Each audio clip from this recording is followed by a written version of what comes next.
जी अस्सलाम वालेकुम dear student. Today most important topic PMC MDCAT के हवाले से यूनिट आपका 3 बनता है। ये किप्स का ये यूनिट 3 है और पंजाब टेक्स्ट बुक में ये चैप्टर 3 गैसेस के हवाले से हम बात करना चाहते हैं। तो आज स्टार्ट करते हैं जी केएमटी सबसे पहले। तो what is KMT? Kinetic molecular theory. Kinetic molecular theory की जो है वो डेवलपमेंट के हवाले से या उसमें कुछ साइंटिस्ट की कंट्रीब्यूशन के हवाले से बात करना चाहूंगा। तो इसमें माय डियर स्टूडेंट बर्नौली का क्या कारनामा है या उसकी क्या कंट्रीब्यूशन है? तो बर्नौली ने ही काइनेटिक जो मॉलिक्यूलर थ्योरी है उसको फार्मूलेट किया। तो सेकंड वन जो है वो क्लॉसियस है जिसने गैस लॉज को ड्राइव किया। तो मुख्तसर ये है कि derivation derivation of gas laws. तो तमाम गैस लॉज बॉयल्स चार्ल्स है वो गैड्रो वगैरह डाल्टन ग्राहम्स लॉ इसी तरह से। तो Graham's law boils law Charles law है वो गैड्रो लॉ की डेरिवेशन की जा सकती है केएमटी से। तो ये क्लासेस ने बताई। मैक्सवेल क्या कहता है जी? इसने लॉ बताया था, law of distribution of velocities. तो law of distribution of velocity के हवाले से बताया था। तो मुख्तसर बता देता हूं, distribution of velocity among the molecules. तो माय डियर सन मैक्सवेल ने बताया था कि जो गैस के मॉलिक्यूल्स होते हैं उनमें law of distribution of velocities के मुताबिक वो डिफरेंट ग्रुप्स बनाएंगे और हर ग्रुप को हम फ्रैक्शन कहते हैं और हर फ्रैक्शन की जो वेलोसिटी है वो अदर फ्रैक्शन से डिफरेंट होगी, लेकिन एक फ्रैक्शन में तमाम मॉलिक्यूल की वेलोसिटी सेम होगी। तो खैर ये बोल्डमैन क्या कहता है जी? बोल्डमैन ने लॉ ऑफ डिस्ट्रीब्यूशन ऑफ इसने डिस्ट्रीब्यूशन ऑफ एनर्जी बताया था कि मॉलिक्यूल्स में एनर्जी क्या हो जाती है, डिस्ट्रीब्यूट हो जाती है। तो distribution of energy, distribution of velocity. Van der Waals ने क्या किया जी? जनरल गैस इक्वेशन जो PV is equal to NRT है उसको मॉडिफाई किया था। उसने प्रेशर करेक्शन की P plus A N square over V square and volume correction की V minus N V is equal to N R T. तो pressure correction, volume correction, modification of general gas equation by van der वाल। Next my dear student KMT के postulates के हवाले से बात करते हैं। तो पहला पोस्टुलेट क्या कहता है? डिफाइन करता है गैसेस को कि व्हाट आर गैसेस। गैसेस जो है वो are extremely small particles but larger in number. तो ये डिफाइन के हवाले से बात करना चाहूंगा। तो एक तो गैसेस क्या है जी? एक तो गैसेस क्या है बाय अकॉर्डिंग टू केएमटी कि एक्सट्रीमली जो है वो स्मॉलेस्ट पार्टिकल्स हैं और तादाद में बहुत ज्यादा है, यानी कि लार्जर इन नंबर है। तो लार्ज इन नंबर है, लार्ज इन नंबर, तादाद में बहुत ज्यादा है, साइज में बहुत छोटे हैं। जैसे एग्जांपल दी जा सकती है मोनोटॉमिक गैस मॉलिक्यूल्स, हीलियम है, नियोन है, आर्गोन है, क्रिप्टॉन है, जीनॉन है, रेडॉन वगैरह। आगे सेकंड पॉइंट क्या कहता है जी? वो मोशन के हवाले से बात कर रहा है कि गैस के जो मॉलिक्यूल्स होते हैं वो रैंडम उनकी मोशन है।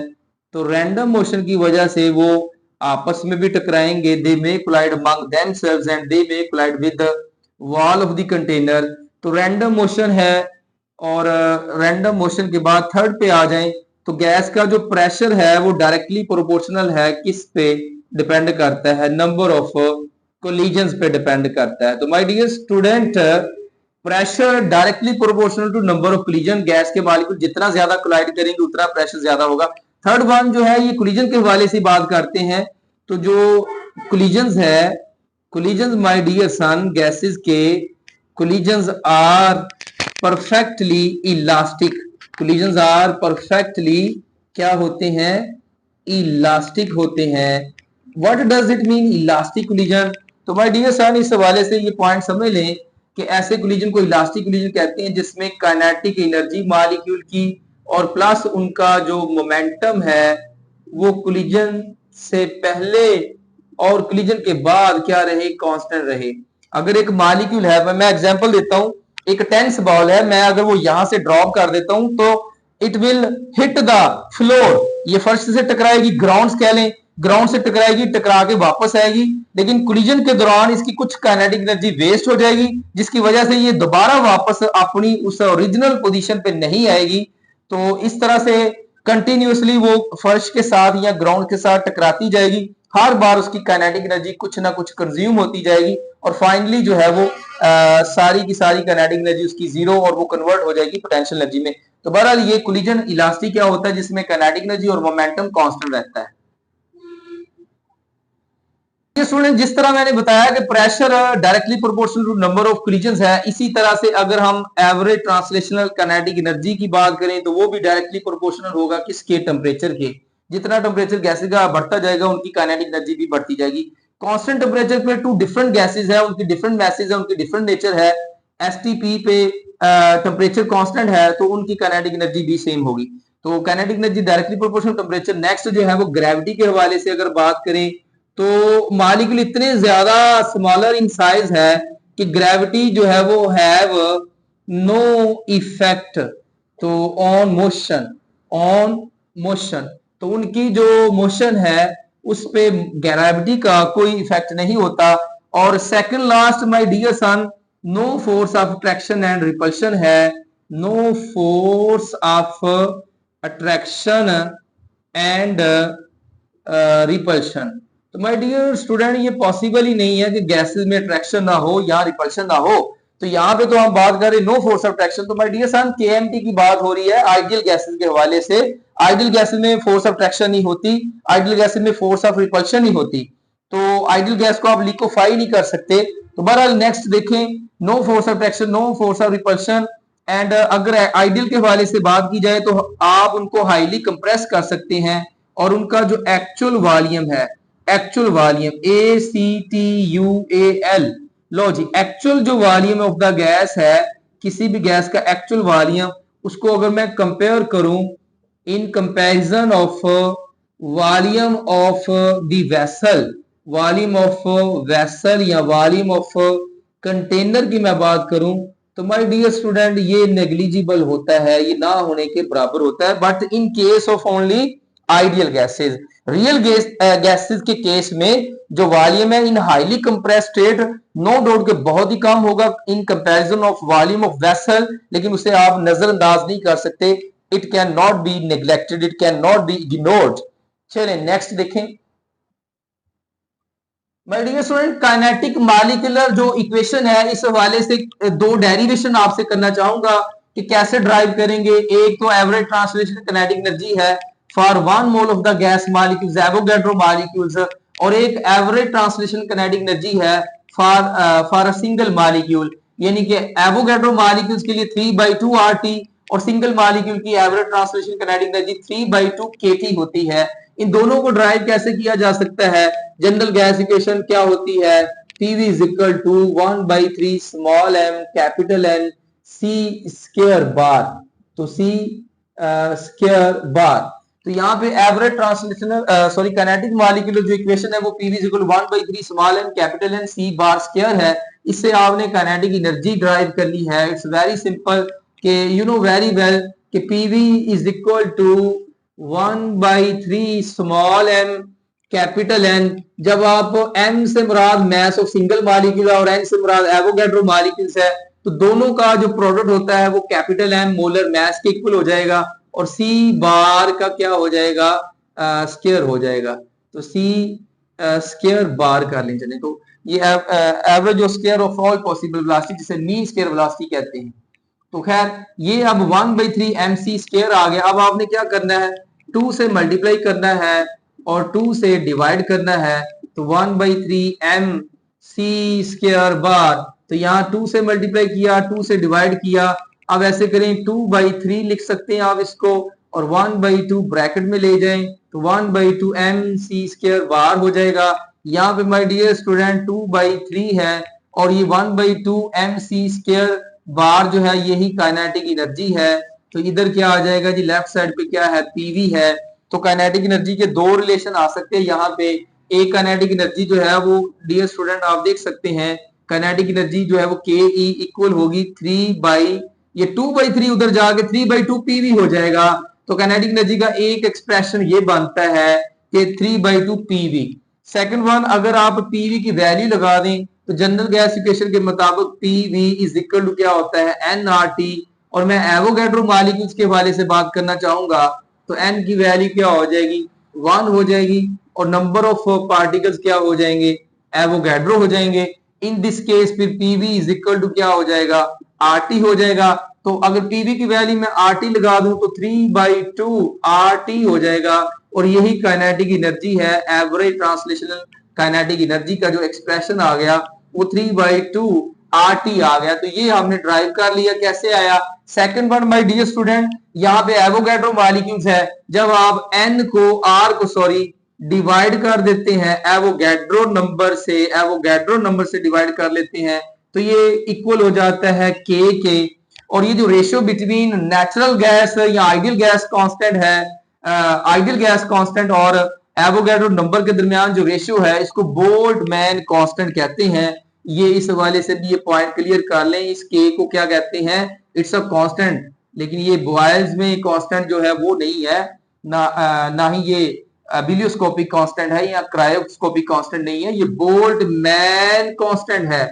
इसको आप बोल्टजमैन कांस्टेंट कहते हैं और इसकी वैल्यू भी आपको आनी चाहिए इसकी वैल्यू क्या होगी। तो माय डियर स्टूडेंट आर के की जो वैल्यू है के की वैल्यू आपको आनी चाहिए। के की वैल्यू क्या होगी के की वैल्यू होती है 1.38 10 रेज टू पावर -23 और जॉल। तो इसकी वैल्यू क्या होती है 1.38 10 रेज टू पावर -23 जॉल पर केल्विन पर मोल सॉरी पर केल्विन पर मॉलिक्यूल इसकी वैल्यू है। तो अब यहाँ पे माय डियर स्टूडेंट अगर आपसे वो कहता है जी कि drive an expression for average translation kinetic energy पर मॉलिक्यूल तो आपने क्या करना है kinetic energy for single molecule. अगर वो आपसे कहता है कि सिंगल मॉलिक्यूल के लिए फॉर वन मॉलिक्यूल आप बताएं काइनेटिक एनर्जी तो यहाँ पे 3/2 RT R divided by Na हो जाएगा जो इक्वल टू K है। तो काइनेटिक एनर्जी क्या हो जाएगी वन मॉलिक्यूल के लिए 3/2 kT। तो this expression is a kinetic energy for single molecule और this expression kinetic energy for Avogadro molecule. जी my dear student next kinetic energy for Avogadro molecules और kinetic energy for a single molecule के लिए दोनों formulas आपको मैंने बताए how to derive this formula from kinetic molecular equation. इसी से रिलेटेड एक बहुत इंपॉर्टेंट एमसीक्यूज है कहता है जी रेशियो बताएं between kinetic energy of hydrogen and oxygen gases at STP having 8 gram mass of each. मतलब हाइड्रोजन की मास भी 8 ग्राम है ऑक्सीजन की भी 8 ग्राम है और एसटीपी पे टेम्परेचर दोनों का सेम है तो इनकी काइनेटिक एनर्जी के दरमियान रेशियो बताएं। तो कैसे करेंगे ये एमसीक्यूज आप। तो माय डियर स्टूडेंट यहाँ पे देखें 3/2 RT है और उसने मैसेज हमें दी है तो यहाँ पे तो मैस मौजूद ही नहीं है। तो आप ऐसे करें ये काइनेटिक एनर्जी जो है वो n मॉलिक्यूल्स के लिए क्या होगी या n जो है वो मतलब नंबर ऑफ मोल्स अगर आप n रख लें तो Avogadro sorry n number of moles के लिए काइनेटिक एनर्जी क्या होगी।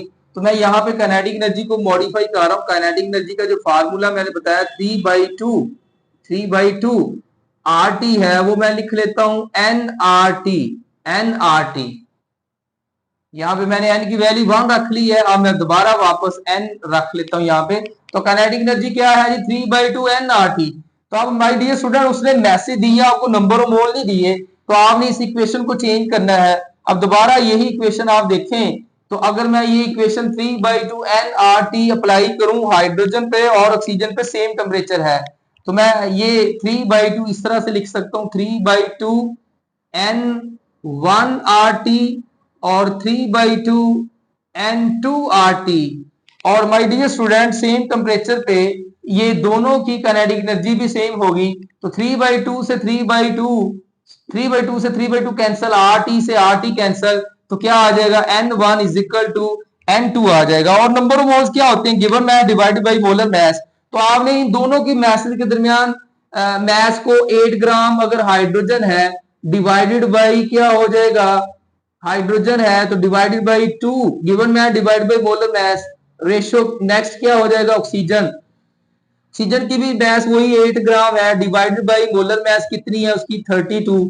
तो माय डियर स्टूडेंट इसको सिंप्लीफाई करें ये आपके N1 बन जाएंगे, ये आपके N2 बन जाएंगे, ये number of moles of hydrogen आ जाएंगे, ये नंबर ऑफ मोल्स किसके आ जाएंगे ऑक्सीजन और इनके दरमियान रेशो क्या आएगी, ये 2 4 टाइम्स, तो 4 रेशो, और ये जो है वो 8 जो है वो माय डियर स्टूडेंट 4 टाइम्स 32 होता है, तो 1/4, तो ये बन जाएगा जी रेशो क्या बनेगी 4 डिवाइडेड बाई 1/4, तो 16, ये रेशो उसने हाइड्रोजन एंड ऑक्सीजन की बजाय उसने क्या कहा था कि ratio between oxygen and hydrogen, sorry ये चेंज कर लें, ratio between oxygen and hydrogen का कहा था। तो यहाँ पे क्या आंसर आता है जी, hydrogen and oxygen, oxygen and hydrogen, oxygen and hydrogen के हवाले से बात करें तो ऑक्सीजन और हाइड्रोजन के हवाले से ये बनती है जी 1/4 और ये 4, तो अगर आप 4 को उधर ले जाएं, ये ऑर्डर चेंज कर लेना, ऑक्सीजन इधर हाइड्रोजन उधर,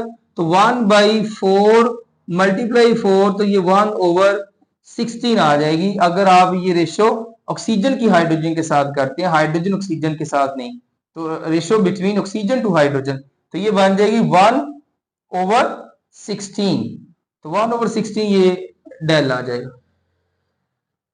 जी। डियर स्टूडेंट, नेक्स्ट एक बहुत ही इंपॉर्टेंट एमसीक्यूज है काइनेटिक एनर्जी के हवाले से। वो कहता है जी रेशो बताएं between kinetic energy of 8 gram oxygen and 8 gram hydrogen at STP.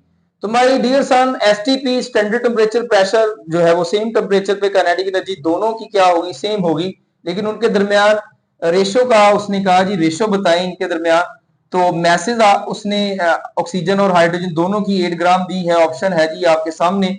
अब ये कैसे करना है, तो फार्मूला आपके पास क्या है, काइनेटिक एनर्जी 3/2 RT, 3/2 RT।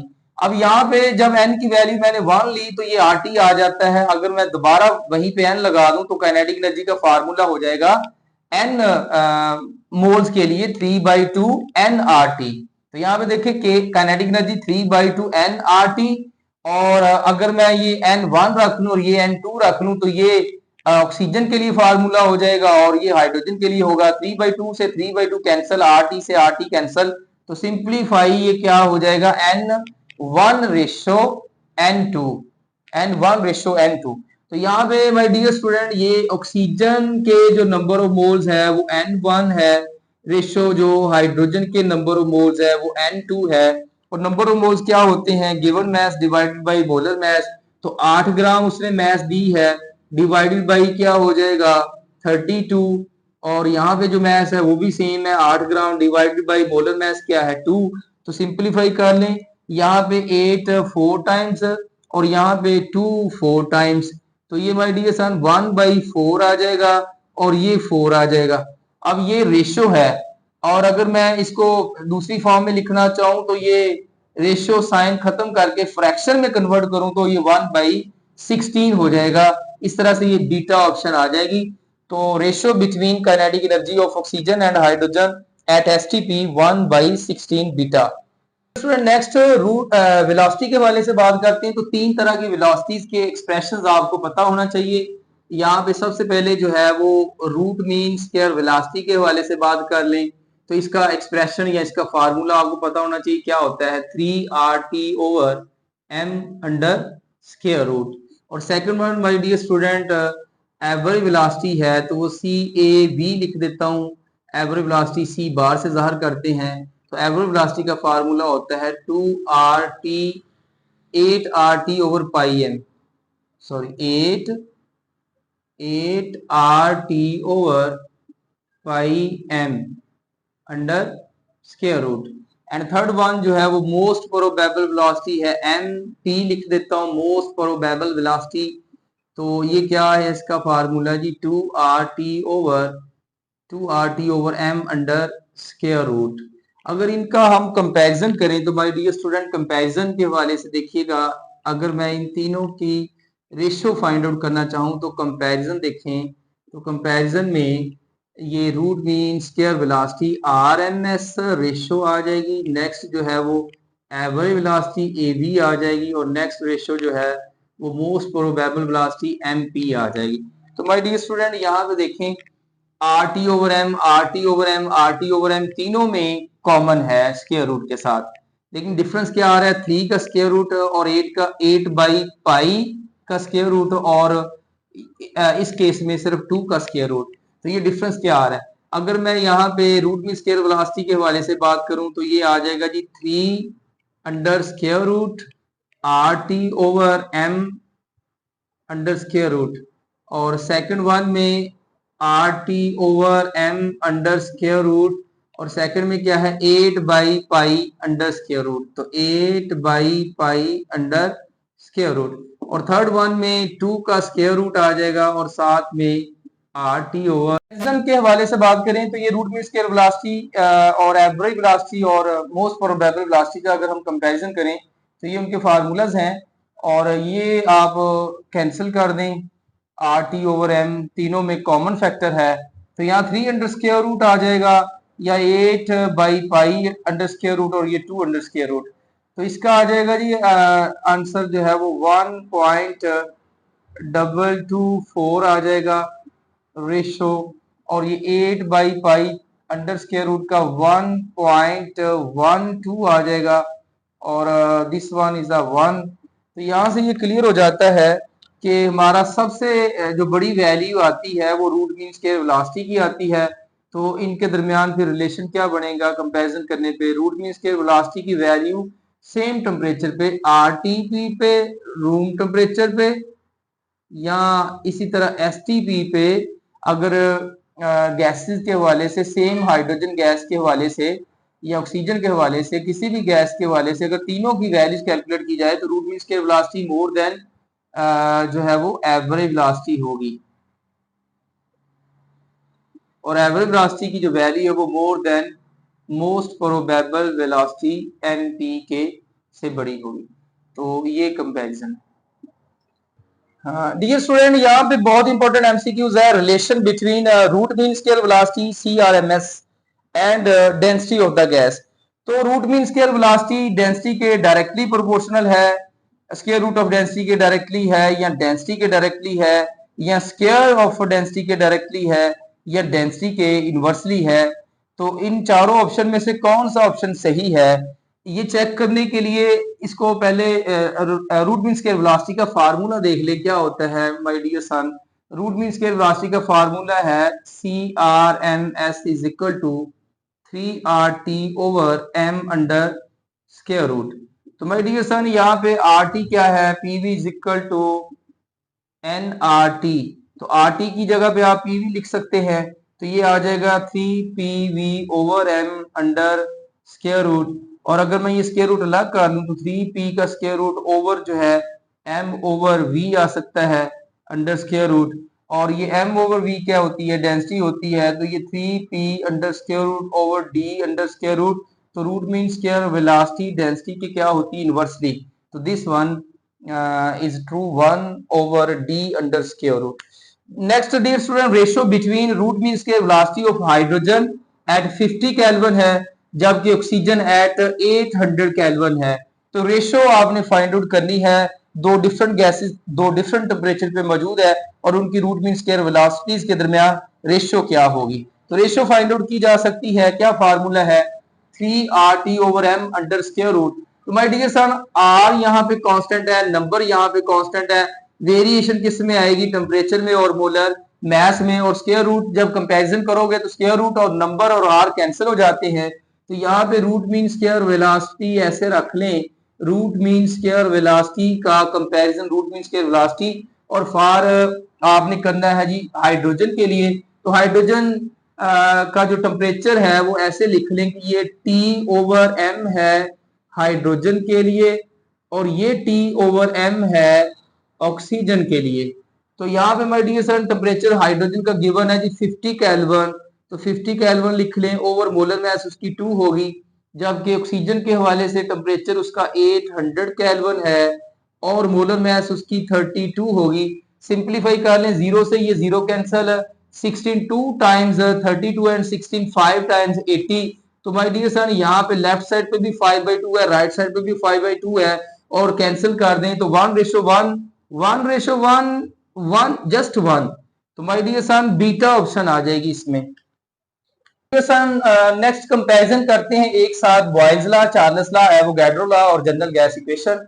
तो सबसे पहले तो हम डेफिनेशन के हवाले से देखें तो बॉयल्स लॉ के अकॉर्डिंगली जो वॉल्यूम है वो डायरेक्टली प्रोपोर्शनल होता है इनवर्स ऑफ प्रेशर के। तो volume is directly proportional to inverse of pressure, या volume and pressure are inversely proportional at constant temperature and number of moles. तो इस वाले से चार्ल्स लॉ का एक्सप्रेशन क्या बनेगा, volume is directly proportional to temperature, और एवोगैड्रो लॉ में volume directly proportional to number of moles, और जनरल गैस इक्वेशन में कंबाइंड बॉयल्स। अब तीनों को कंबाइन करके देखें, बॉयल, चार्ल्स और एवोगैड्रो, तीनों को अगर हम कंबाइन करें तो जनरल गैस इक्वेशन के अकॉर्डिंगली जो एक्सप्रेशन बनता है तीनों का कंबाइंड वो ये बनता है कि V आ जाएगा कॉमन डायरेक्टली प्रोपोर्शनल आ जाएगा, ऊपर वाले फैक्टर N और T है माई सन तो NT डायरेक्टली आ जाएगा, और प्रेशर जो है वो इनवर्सली आ जाएगा।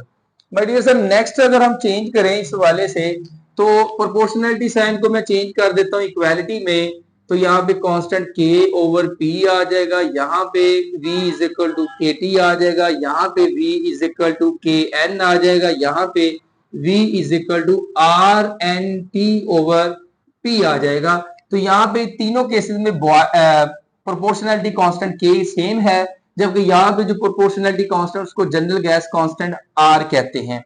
नेक्स्ट माय डियर सन, अगर चेंज इस वाले से देखें तो इनकी जो जनरल फॉर्म है, इसकी जनरल जो फॉर्म बनती है बॉयल्स लॉ की, वो product of pressure and volume है जो कि कांस्टेंट होता है, और यहाँ पे जनरल फॉर्म जो है वो V over T is equal to constant आ जाएगी, यहाँ पे general form V over N is equal to constant आ जाएगी, यहाँ पे general form PV is equal to NRT general form आ जाएगी। माय डियर सन, नेक्स्ट जो है हम K के यूनिट के हवाले से बात करना चाहते हैं। तो K का यूनिट आपने फाइंड आउट करना है, तो यहाँ यूनिट के हवाले से देखें, अगर आपको यूनिट दिया जाए तो आपको पता होना चाहिए कि यहाँ बात किसकी हो रही है।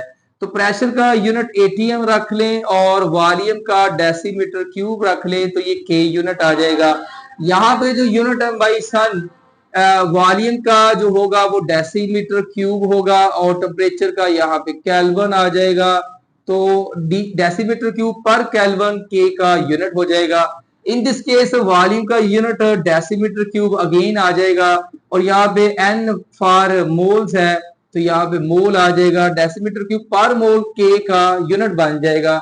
और इस हवाले से यहाँ पे R का यूनिट है, क्योंकि आप कांस्टेंट का यूनिट फाइंड आउट कर रहे हैं, तो यहाँ पे माय डियर सन R का जो यूनिट होगा वो डिपेंड करता है unit of pressure, unit of volume, और इसी तरह से unit of N and T।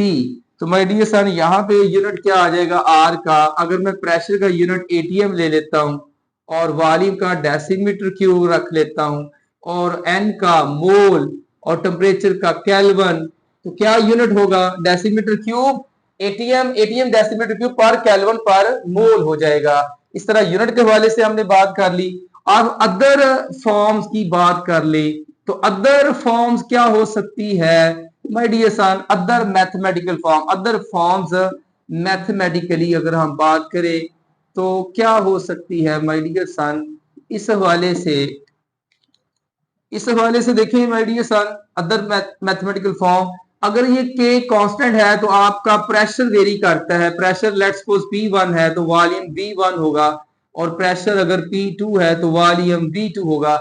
इसमें क्या होगा जी, अगर रेशियो की बात करें, इनिशियल टेम्परेचर T1 तो इनिशियल वॉल्यूम V1 होगा, जैसे ही आपका टेम्परेचर चेंज होगा T1 से चेंज होकर T2 होगा तो वॉल्यूम V2 हो जाएगा। तो लेफ्ट साइड क्या कहती है, ratio between initial temperature to initial volume and final temperature to final volume.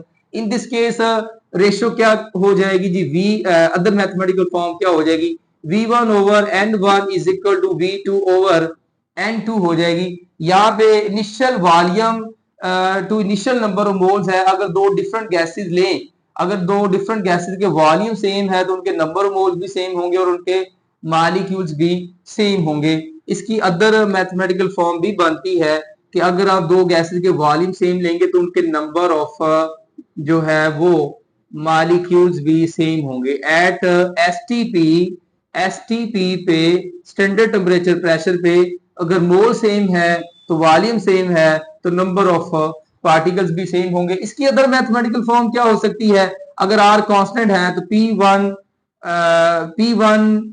P1 V1 over T1 is equal to P2 V2 over T2। तो ये जनरल गैस इक्वेशन की other mathematical form बनती है। तो next my dear सन जो है वो graphically भी आपसे पूछा जा सकता है ग्राफ के हवाले से। तो ग्राफ के हवाले से भी ये क्लियर कर लें। तो ग्राफ के हवाले से देखिएगा, ग्राफ के हवाले से my dear son first of all तो बॉयल्स लॉ के हवाले से अगर मैं बात करूं तो ग्राफिकली भी आपको पता होना चाहिए। तो ग्राफिकली अगर हम इसको देखें तो बॉयल्स लॉ में 3 तरह के ग्राफ होते हैं। इस तरह से ये समझ लें अच्छी तरह से। अगर वो कहता है जी आप ग्राफ प्लॉट करें between pressure and inverse of volume, तो एक स्ट्रेट लाइन बनती है दैट मीट्स द ओरिजिन। और अगर वो कहता है जी प्लॉट करें graph between pressure on Y axis and volume on X axis, तो फिर एक पैराबोलिक कर्व बनता है जो किसी एक्स एक्सिस या वाई एक्सिस को टच नहीं कर रहा। तो नेक्स्ट थर्ड वन क्या हो सकता है कि वो प्लॉट करें graph between product of pressure and volume on Y axis and pressure on X axis. तो इन दिस केस एक स्ट्रेट लाइन बनती है that cuts the Y axis. तो ये बॉयल्स लॉ के तीनों ग्राफ हो सकते हैं। नेक्स्ट जो ग्राफिकली एक्सप्लेनेशन चार्ल्स लॉ के हवाले से है माय डियर सन, तो इसको भी समझ लें। अगर यहाँ पे वाई एक्सिस पे आप वॉल्यूम रख लेते हैं और एक्स एक्सिस पे आप टेम्परेचर रख लेते हैं तो ग्राफ कुछ इस तरह से होगा कि जो स्ट्रेट लाइन बनती है, स्ट्रेट लाइन जो बनती है वो टच करेगी the X axis at -273.16 degree centigrade. तो there is a straight line बनती है, volume and temperature are directly proportional. तो जैसे टेम्परेचर डिक्रीज होता जाएगा वॉल्यूम भी डिक्रीज होता जाएगा, और before approaching this temperature volume of the gas become zero, this is called absolute zero temperature. इसको आप जीरो केल्विन भी कहते हैं। ये चार्ल्स लॉ की ग्राफिकल एक्सप्लेनेशन है। और नेक्स्ट जो है वो volume directly proportional number of moles के हैं। इन दिस केस अगर आप वॉल्यूम जो है वो वाई एक्सिस पे रख लें और number of moles x axis पे रख लें तो यहाँ भी एक स्ट्रेट लाइन ही बनती, क्योंकि वॉल्यूम नंबर ऑफ मोल्स के डायरेक्टली है, लेकिन उसके लिए टेम्परेचर और प्रेशर क्या होने चाहिए, कांस्टेंट होने चाहिए। तो नेक्स्ट कुछ एमसीक्यूज की बात कर लेते हैं और जनरल गैस इक्वेशन के हवाले से कुछ डेरिवेशन भी है। तो चलिए मैं पहले डेरिवेशन के हवाले से बात करूं। जनरल गैस इक्वेशन के हवाले से 6 तरह की डेरिवेशन है, 6 तरह के फार्मूला एक्सप्रेशन है, वो आपको आने चाहिए। पीवी इज इक्वल टू क्या होता है माय डियर सन, एनआरटी। यहाँ पे आपने 6 कैलकुलेशंस करनी है, 6 फार्मूला एक्सप्रेशन ड्राइव करने हैं।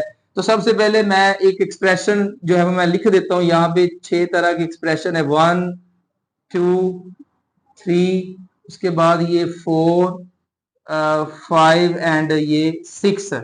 तो एमसीक्यूज के लिए स्पेस नहीं है, वो हम इंशाल्लाह नेक्स्ट लेक्चर में डिस्कस करेंगे। तो यहाँ पे सिर्फ डेरिवेशन कर लें, इनफ है। तो पहली derivation general gas equation P is equal to NRT में आपने मैस के लिए एक्सप्रेशन ड्राइव करना है। तो माय डियर सन मैस क्या होती है जी, गिवन मोल्स क्या होते हैं, given mass divided by molar mass. तो यहाँ पे मैं लिख देता हूँ जी given mass divided by molar mass, RT आ जाएगा और ये पीवी आ जाएगा। तो ये मैस के लिए एक्सप्रेशन क्या होगा, मैस ऑफ द गैस के लिए एक्सप्रेशन होगा PV capital M over RT आ जाएगा माय डियर सन। इसी तरह से अगर एक्सप्रेशन पूछा जाए मोलर मैस के लिए, तो मोलर मैस आप लेफ्ट साइड पे ले जाए तो ये स्मॉल एम आ जाएगा, आरटी आ जाएगा, और लेफ्ट साइड पे पीवी जो है वो इधर आके डिवाइड हो जाएंगे। तो दिस एक्सप्रेशन जो है वो shows that how to calculate molar mass of the gas. This expression shows that when molar mass of the gas is given and you have to calculate mass of the gas enclosed in vessel. और तीसरा my dear sun density का है, बहुत ही important expression है, D is equal to PM over RT है। अब मैं इसको चेंज करना चाहूंगा। नेक्स्ट देखिए एक्सप्रेशन जो है वो कंसंट्रेशन के हवाले से देखें। तो कंसंट्रेशन के हवाले से माय डियर सन यहाँ पे जो N है ये लेफ्ट साइड पे देखिए पीवी है is equal to N R T. तो ये मैं पी को उधर ही रहने देता हूँ और यहाँ पे जो एन डिवाइडेड बाई वी हो जाएगा आर टी। और माय डियर सन कंसंट्रेशन क्या होती है, मोल्स पर डेसीमीटर क्यूब। ये कंसंट्रेशन का फार्मूला एन ओवर वी है। यहाँ पे एन ओवर वी की जगह पे मैं अगर सी लिख दूं तो C R T is equal to P हो जाएगा। तो माय डियर सन चौथे में आपसे रिलेशन पूछा जाएगा कि what is the relation between pressure and concentration and temperature and concentration. तो आप यहां से देख सकते हैं कि कंसंट्रेशन का जो रिलेशन होगा प्रेशर के साथ वो क्या होगा, प्रेशर के ये डायरेक्टली होगा और टेम्परेचर के ये इनवर्सली होगा। तो यहाँ पे कंसंट्रेशन का रिलेशन आ गया। फिफ्थ पे माय डियर सन आपने करना है जी एन के हवाले से अगर बात करें तो एन क्या होता है जी, given volume divided by molar volume. अगर ये मैं वैल्यू लगा दूं दोबारा जनरल गैस इक्वेशन में तो PV is equal to N R T, और एन क्या है जी, given volume divided by molar volume, और आर टी आ गया, ये पीवी आ गया। और माय डियर सन यहाँ वी से ये वी कैंसिल हो जाएगा, तो मोलर वॉल्यूम जो है इसका एक्सप्रेशन क्या बन जाएगा, मोलर वॉल्यूम आ जाएगा जी आर टी ओवर पी आ जाएगा। तो माय डियर सन यहाँ पे देखें कि कंसंट्रेशन जो है वो पी ओवर आर टी है, जबकि molar volume R T over P है। तो इस हवाले से आप एक और रिलेशन भी ड्राइव कर सकते हैं जो डेंसिटी का था। तो डेंसिटी क्या होती है, जब प्रेशर और मोलर मैस गिवन हो, लेकिन जब मैस और वॉल्यूम गिवन हो, आर टी और पी वो गिवन ना हो, यानी कि टेम्परेचर और प्रेशर के बगैर अगर डेंसिटी आपने कैलकुलेट करनी है तो उसके लिए रिलेशन क्या होगा, तो उसको मैं मॉडिफाई करना चाहूंगा। डी इज इक्वल टू क्या है, P M over R T. मैं यहाँ पे जो है वो एम रहने देता हूं, यहाँ पे जो पी है वो R T divided by P भी हो सकता है मैथमेटिकली, नीचे आके वो आर टी ओवर पी हो जाएगा। अब आर टी ओवर पी की क्या वैल्यू है, आर टी ओवर पी की वैल्यू है वी एम। तो यहाँ पे ऊपर क्या है जी, एम है, नीचे क्या है जी, वी एम है। तो इसका मतलब है कि डेंसिटी जो है वो क्या हो सकती है, given mass divided by molar volume. तो मोलर मैस मोलर वॉल्यूम के दरमियान रेशो को ही डेंसिटी कहते हैं। तो using this formula when mass and volume given, using this formula when pressure molar mass and temperature are given, then density आप calculate कर सकते हैं। तो ये 6 तरह के फार्मूलाज एक्सप्रेशन 6 एमसीक्यूज है। आपसे पूछा जा सकता है इनमें से कौन सा रिलेशन सही है, कुछ वो इनवैलिड और गलत जो है वो कह लें कि मैथमेटिकली या वो जनरल फॉर्म उनकी नहीं होगी, उसको चेंज करके देगा। तो आपने उसको आइडेंटिफाई करना है कि कौन सा फार्मूला सही है। तो ये 6 फार्मूलाज मेमोराइज कर लें एमसीक्यूज के लिए, और इसी तरह से इनकी कंपैरिजन क्लियर कर लें, मैथमेटिकल फॉर्म क्लियर कर लें, तो ये सारे आपके एमसीक्यूज हो जाएंगे। बाकी इंशाल्लाह हम नेक्स्ट लेक्चर में करेंगे।